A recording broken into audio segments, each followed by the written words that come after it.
राहुरी तालुक्यातील डिग्रस फाटा इथं नगर मनमाड राज्य महामार्गावर 17 जुलै रोजी सायंकाळी 4 चाकी कार व ॲपे रिक्षाचा भीषण अपघात झाला. या घटनेत 3 जण गंभीर जखमी झाले. 2 जण किरकोळ जखमी आहेत. एक 55 वर्षीय महिला जागीच ठार झाली.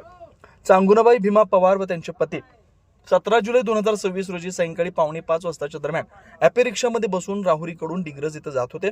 रिक्षा नगर मनमाड महामार्गावर डिग्रस फाट्याजवळ वळत असताना एक 4 चाकी कार नंबर MH 14BA 5066 ही गाडी नगरकडून राहुरीकडे येत होती. त्यावेळी 4 चाकी कारनं ॲपे रिक्षाला जोरदार धडक दिल्या. यावेळी रिक्षा 2 ते 3 पलटी घेऊन रस्त्याच्या कडेला पडली. अपघातानंतर परिसरातील नागरिकांनी ताबडतोब घटनास्थळी धाव घेऊन मदतकार्य केलं. जखमींना शिवाज्ञा रुग्णवाहिका, जय मल्हार रुग्णवाहिका यांनी एका खासगी रुग्णालयात आणलं.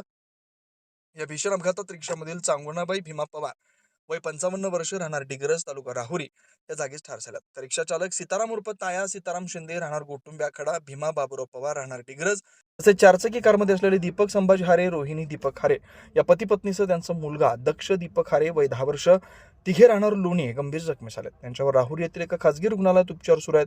चांगुनाबाई पवार यांना राहुरी येथील ग्रामीण रुग्णालयात नेण्यात आलंय. वैद्यकीय अधिकारी सुधीर क्षीरसागर यांनी त्यांना तपासून उपचारापूर्वीच मयत घोषित केलंय. घटनेची माहिती कळताच डिग्रस परिसरातील नागरिकांनी रुग्णालयासमोर प्रचंड गर्दी केली होती. चांगुनाबाई पवार यांच्या अपघाती निधनानं परिसरात हळहळ व्यक्त केली जाते. दीपक साळवेसह योगेश पवार, न्यूज 14 राहुरी.